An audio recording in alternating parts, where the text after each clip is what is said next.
വാർത്തകളും നോട്ടിഫിക്കേഷനും ലഭിക്കാൻ ഉടൻ തന്നെ സബ്സ്ക്രൈബ് ചെയ്യുക. തൊട്ടപ്പുറത്തുള്ള ബെൽ ഐക്കണിൽ ക്ലിക്ക് ചെയ്തുകൊണ്ട് ഓൾ എന്നുള്ള ഓപ്ഷൻ തിരഞ്ഞെടുക്കും. ഇന്ന് രാവിലെ ഏറെ ഞെട്ടിപ്പിച്ച വിഷയമായിരുന്നു 21 വയസ്സുകാരിയായ മോഫിയ പർവീൻ എന്ന അതിമനോഹരമായ പേരിനുടമയായിട്ടുള്ള ഒരു പെൺകുട്ടി ആത്മഹത്യ ചെയ്ത വിഷയം.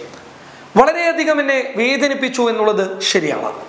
പക്ഷേ എന്നെ വിഷമിപ്പിച്ചതിനേക്കാൾ കൂടുതൽ എന്നെ ഈ വിഷയം ചിന്തിപ്പിക്കുകയാണ് ചെയ്തത്. എന്താണ് കാരണമെന്ന് ചോദിച്ചു കഴിഞ്ഞാൽ 3 വിഷയങ്ങളാണ്, 3 പോയിന്റുകളാണ്. എന്താണ് ഈ 3 പോയിന്റുകൾ എന്ന് ചോദിച്ചു കഴിഞ്ഞാൽ, 21 വയസ്സുകാരിയായ മോഫിയ പർവീൻ ഒരു നിയമ വിദ്യാർത്ഥിനിയായിരുന്നു. അതായത് നിയമം പഠിച്ചുകൊണ്ടേയിരുന്ന ഒരു വിദ്യാർത്ഥിനി എന്ന് വേണം പറയാൻ. കൃത്യമായ ഒരു വിവരം അല്ലെങ്കിൽ പൊതുബോധം ഈ കുട്ടിക്കുണ്ടായിരുന്നു എന്നുള്ളത് എടുത്തു പറയേണ്ട ഒരു കാര്യമാണ്. മറ്റു 2 കാര്യങ്ങൾ എന്താണ് എന്ന് ചോദിച്ചു കഴിഞ്ഞാൽ, ഈ കുട്ടി തൻ്റെ ഭർത്താവിൻ്റെ വീട്ടിൽ നിന്ന് തനിക്ക് പീഡനം നേരിടേണ്ടി വന്നിട്ടുണ്ട് എന്നും ഭർത്താവ് തന്നെ ഉപദ്രവിച്ചിരുന്നു എന്നുള്ളതും പോലീസ് സ്റ്റേഷനിൽ പോയിട്ട് ഉപ്പയുടെ കൂടെ സിഐയുടെ അടുത്ത് ഈ വിവരങ്ങളൊക്കെ സംസാരിക്കവേ സിഐ ഈ ഉപ്പയെ മോശമായി ചിത്രീകരിച്ചു അല്ലെങ്കിൽ മോശമായി ഉപ്പയോട് സംസാരിച്ചു എന്ന് ഈ പെൺകുട്ടി പറഞ്ഞതായിട്ടുള്ള റിപ്പോർട്ടുകളുണ്ട്. ആ സമയത്ത് ഈ പെൺകുട്ടി തൻ്റെ ഉപ്പയോട് മോശമായി സംസാരിക്കാൻ നിങ്ങളായിട്ടില്ല, നിങ്ങൾക്ക് അതിനുള്ള അവകാശമില്ല എന്ന് സിഐയുടെ മുഖത്ത് നോക്കിയിട്ട് ഈ 21 വയസ്സുകാരി തുറന്നടിച്ചു പറഞ്ഞിരുന്നു. ഇതേ സമയം തന്നെ ഉപദ്രവിച്ചു എന്ന് പറയുന്ന ഭർത്താവിൻ്റെ മുഖത്തേക്ക് താൻ കൈകൊണ്ട് ഒരടി കൊടുത്തിട്ടുണ്ട് എന്നുള്ളത് ആത്മഹത്യ കുറിപ്പിലടക്കം ഈ പെൺകുട്ടി പറഞ്ഞിട്ടുമുണ്ട്. അങ്ങനെ ചുരുക്കി പറഞ്ഞു കഴിഞ്ഞാൽ 3 വിഷയങ്ങൾ ഈ പെൺകുട്ടിയുടെ കൃത്യമായ ഇടപെടലുകളെ കുറിച്ച് വ്യക്തമാക്കുന്ന കാര്യമാണ്. ഭർത്താവിനെ തല്ലി എന്നുള്ളത് കൃത്യമായ ഇടപെടലാണോ എന്നുള്ളതൊക്കെ അവിടെ നിൽക്കട്ടെ. പക്ഷേ ഈ പെൺകുട്ടി പ്രതിരോധ ശേഷിയുള്ള പെൺകുട്ടി തന്നെയാണ്. ഒരു വിഷയത്തിൽ തൻ്റെതായിട്ടുള്ള നിലപാട് കൈക്കൊള്ളാൻ പറ്റുന്ന ഒരു പെൺകുട്ടി, അതും പോലീസ് സ്റ്റേഷനിലടക്കം സിഐയുടെ മുന്നിലടക്കം കൃത്യമായ രീതിയിൽ തൻ്റെ കാര്യങ്ങൾ പറയാനും തനിക്കൊത്ത രീതിയിൽ ഇടപെടൽ നടത്താനും തയ്യാറായിട്ടുള്ള ഒരു പെൺകുട്ടി എങ്ങനെയാണ് ആത്മഹത്യ ചെയ്തത്? ഇതാണ് എന്നെ ഞെട്ടിപ്പിച്ചത്.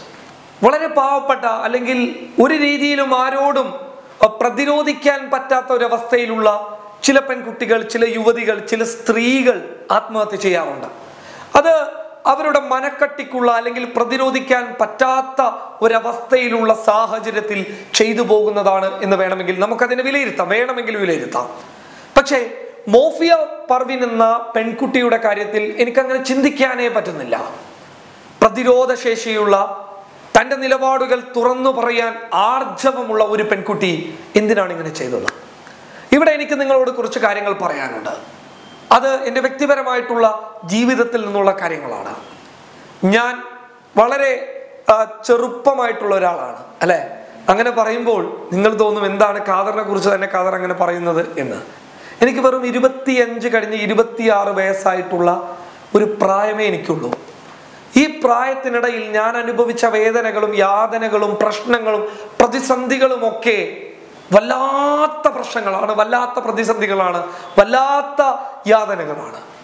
ഈ യാതനകളുടെയും പ്രശ്നങ്ങളുടെയും വഴിയെ കൂടി ഞാൻ സഞ്ചരിച്ച് മുന്നോട്ട് പോയി അതിൽ നിന്നൊക്കെ വിജയിച്ച് ഒരവസ്ഥയിൽ നിൽക്കുന്ന സമയത്ത് എൻ്റെ കൂട്ടുകാരൊക്കെ പറയുമായിരുന്നു, നിന്റെ സാഹചര്യമായിരുന്നുവെങ്കിൽ ഞങ്ങളൊക്കെ ആത്മഹത്യ ചെയ്യുമായിരുന്നു എന്ന്, ഞങ്ങളൊക്കെ ജീവിതം തന്നെ ഇല്ലാതാക്കുമായിരുന്നു എന്ന്. പക്ഷേ ഇത്തരത്തിലുള്ള സാഹചര്യത്തിലൂടെ കടന്നു പോകുന്ന സമയത്ത് ഞാൻ എൻ്റെ ജീവിതത്തിൽ ചിന്തിച്ച ഒരു പ്രധാനപ്പെട്ട കാര്യം എന്താണെന്ന് വെച്ച് കഴിഞ്ഞാൽ, ഈ പ്രശ്നങ്ങളൊക്കെ എൻ്റെ ജീവിതമല്ല, എൻ്റെ ജീവിതത്തിൻ്റെ ഒരു ഭാഗമാണ് എന്നുള്ളതാണ്. എൻ്റെ ജീവിതത്തിൻ്റെ ഒരു ഭാഗം മാത്രമാണ് ഈ പ്രശ്നങ്ങൾ. ഇതല്ലാത്ത ഒരുപാട് ഭാഗങ്ങളുണ്ട്. ആ ഭാഗങ്ങളിലൂടെ എനിക്ക് കടന്നു പോകേണ്ടതുണ്ട്. ആ ഭാഗങ്ങളിലൂടെ എനിക്ക് ഒരുപാട് ജീവിതമുണ്ട്. ആ ജീവിതത്തിലൂടെ കടന്നു പോയാൽ മാത്രമേ എനിക്ക് ഈ ഒരു ഭാഗം എന്ന് പറയുന്ന, പ്രശ്നം എന്ന് പറയുന്ന ഈ ഒരു തൽക്കാലമുള്ള ഒരു പ്രതിസന്ധിയെ എനിക്ക് പരിഹരിക്കാൻ വേണ്ടിയിട്ട് സാധിക്കുകയുള്ളൂ എന്നുള്ളത് ഞാൻ തീരുമാനിച്ചു. പ്രശ്നം എന്ന് പറയുന്ന ഈ ഭാഗങ്ങളിലേക്കൊന്നും പോകാതെ മറ്റുള്ള ഭാഗങ്ങളിലേക്ക് ഞാൻ എൻ്റെ ജീവിതത്തെ ഓടിച്ചു വിട്ടു. അതിലൂടെ കടന്നു പോയപ്പോൾ എൻ്റെ ഈ പ്രശ്നങ്ങളിൽ 90% എനിക്ക് പരിഹരിക്കാൻ വേണ്ടിയിട്ട് പറ്റി. അതൊരു യാഥാർത്ഥ്യമാണ്. നമ്മൾ പ്രശ്നങ്ങളിൽ നിന്ന് തന്നെ നമ്മൾ ജീവിതത്തെ മുന്നോട്ട് കൊണ്ടുപോയി കഴിഞ്ഞാൽ പ്രശ്നങ്ങൾ മാത്രമായിട്ട് ജീവിതത്തെ മുന്നോട്ട് പോയി കഴിഞ്ഞാൽ നമ്മൾ മാനസികപരമായിട്ട് തളരും. ആ മാനസികപരമായിട്ട് തളർന്നു നിൽക്കുന്ന ഏതെങ്കിലും ഒരു സെക്കൻഡ്, ഏതെങ്കിലും ഒരു മണിക്കൂർ നമ്മുടെ ചിന്തകളെ വേട്ടയാടാൻ വേണ്ടിയിട്ട് നമ്മുടെ സാമൂഹികപരമായിട്ടുള്ള ഇടപെടലുകളൊക്കെ ഇങ്ങനെ പതുങ്ങി നിൽക്കുന്നുണ്ടാകും. അങ്ങനെയുള്ള സാഹചര്യത്തിൽ നമ്മൾ അറിയാതെ ആത്മഹത്യ എന്ന് പറയുന്ന ഒരു ഓപ്ഷനിലോട്ട് പോകും.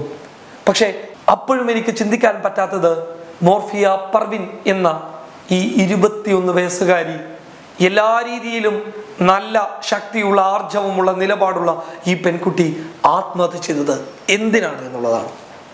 ഞാൻ ഇപ്പോഴും പറയുന്നു, ഈ 21 വയസ്സുകാരി മാനസികപരമായിട്ടുള്ള സമ്മർദ്ദത്തിന്റെ പേരിൽ ചിലപ്പോൾ ചെയ്തു കാണാം. പക്ഷെ അതൊക്കെ പ്രതിരോധിക്കാൻ തനിക്ക് കഴിവുണ്ട് എന്നുള്ളത് തെളിയിച്ച 3 വിഷയങ്ങളായിരുന്നു ഞാൻ ആദ്യം തന്നെ നിങ്ങളോട് സൂചിപ്പിച്ചത്. ആ 3 വിഷയങ്ങൾ ഉണ്ടായിട്ട് പോലും അവൾക്ക് അങ്ങനെ സാധിച്ചതിൽ ഒരുപാട് ദുഃഖമുണ്ട്, ഒരുപാട് ചിന്തിക്കേണ്ട കാര്യമാണ്. ആത്മഹത്യ എന്ന് പറയുന്ന ഒരു കാര്യം, അല്ലെങ്കിൽ ആ ഒരു പ്രോസസ് സെക്കൻഡുകളുടെ, മണിക്കൂറിന്റെ ദൈർഘ്യത്തിനിടയിൽ സംഭവിക്കാൻ സാധ്യതയുള്ള ഒരു പ്രോസസ്സാണ്.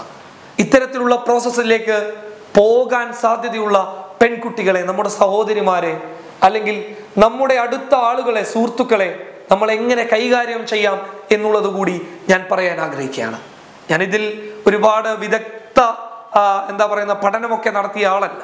പക്ഷെ വ്യക്തിപരമായിട്ടുള്ള ജീവിതത്തിൽ സംഭവിച്ച ചില ഇടപെടലുകളും ചില അന്വേഷണങ്ങളിലൂടെയും എനിക്ക് നിങ്ങളോട് പറയാനുള്ള ഒരു കാര്യം എന്ന് പറയുന്നത്, ഇത്തരത്തിൽ ഗാർഹിക പീഡനത്തിന് ഇരയാക്കപ്പെട്ട പെൺകുട്ടി ഉമ്മയുടെയും ഉപ്പയുടെയും അല്ലെങ്കിൽ അച്ഛന്റെയും അമ്മയുടെയും കൂടെ വീട്ടിലേക്ക് വന്ന സമയത്ത് അവൾക്ക് സഹോദരന്മാരുണ്ട് എങ്കിൽ മറ്റെല്ലാ ആവശ്യങ്ങളും മാറ്റിവെച്ച് കുറച്ച് മണിക്കൂറുകൾ അവളോടൊപ്പം ചിലവഴിക്കാൻ തയ്യാറാവുക, അവളോടൊപ്പം ഒരു യാത്ര പോകാൻ തയ്യാറാവുക, അവളെ ഒന്ന് സന്തോഷിപ്പിച്ചെടുക്കുക.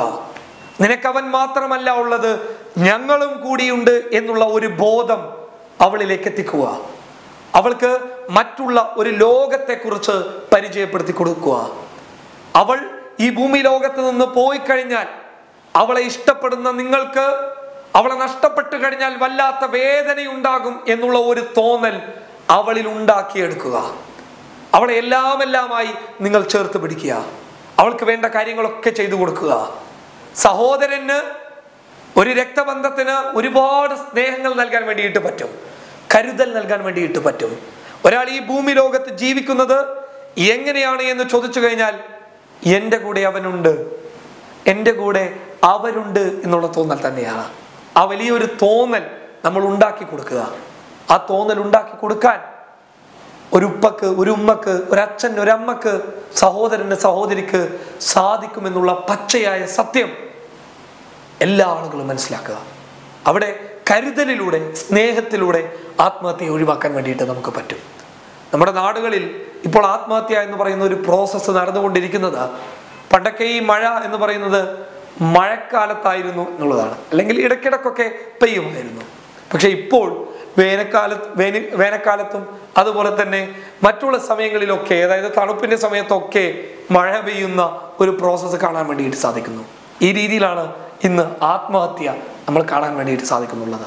അതെങ്ങനെയാണ് എന്ന് വെച്ച് കഴിഞ്ഞാൽ, പണ്ടൊക്കെ ഒരു വർഷത്തിലൊന്നോ അല്ലെങ്കിൽ 6 മാസങ്ങളിൽ 1, 2, 3 കേട്ടുകൊണ്ടിരുന്ന ആത്മഹത്യ ഇന്ന് ദിനേന സംഭവിക്കുന്നു എന്നുള്ളത് വളരെയധികം അത്ഭുതപ്പെടുത്തുന്ന ഒരു കാര്യമാണ്.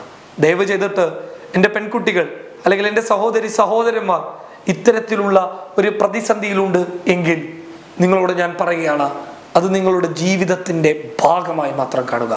ഒരിക്കൽ കൂടി പറയുന്നു, നിങ്ങളുടെ ജീവിതത്തിലെ പ്രശ്നങ്ങൾ, പ്രതിസന്ധികൾ, യാതനകൾ അത് നിങ്ങളുടെ ജീവിതത്തിൻ്റെ ഒരു ഭാഗം മാത്രമായി കാണുക.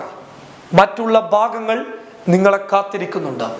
ആ ഭാഗങ്ങളിലൂടെ നിങ്ങൾ സഞ്ചരിച്ചു കഴിഞ്ഞാൽ നിങ്ങളുടെ ഈ പ്രശ്നങ്ങൾ, ഈ പ്രതിസന്ധികൾ, യാതനകൾ മുഴുവനായി അല്ല എങ്കിലും 90% പരിഹരിക്കാൻ സാധിക്കുമെന്നുള്ളത് വ്യക്തിപരമായ ജീവിതത്തെ അടിസ്ഥാനപ്പെടുത്തിയിട്ട് പറയുമ്പോൾ ആത്മഹത്യയോട് നോ പറയുക. ആത്മഹത്യയോട് പോയി പണി നോക്കാൻ വേണ്ടിയിട്ട് പറയുക. നിങ്ങളെ വഞ്ചിച്ചവരോട് പോയി പണി നോക്കാൻ വേണ്ടിയിട്ട് പറയുക. നിങ്ങളെ ഒറ്റപ്പെടുത്തിയവരോട് പോയി പണി നോക്കാൻ വേണ്ടിയിട്ട് പറയുക. നിങ്ങൾക്ക് ജീവിക്കാൻ ഇനിയും കാലങ്ങളുണ്ട്, ഇനിയും സമയങ്ങളുണ്ട്. നിങ്ങളുടെ സ്വപ്നങ്ങൾ യാഥാർത്ഥ്യമാക്കാൻ ഇനിയും നേരങ്ങളുണ്ട്, ഇനിയും വഴികളുണ്ട്. ആ വഴികളിലൂടെ സഞ്ചരിക്കുക. നിങ്ങൾക്ക് നിങ്ങളുടെ സ്വപ്നം യാഥാർത്ഥ്യമാക്കാൻ സാധിക്കും. എന്തായാലും ഈ 21 വയസ്സുകാരിയുടെ ആത്മഹത്യയിൽ വിഷമത്തോടൊപ്പം തന്നെ ഒരുപാട് ചിന്തിക്കാനുള്ള കാര്യവും കൂടി ഓർമ്മപ്പെടുത്തിക്കൊണ്ട് നിർത്തുന്നു. News desk public Kerala.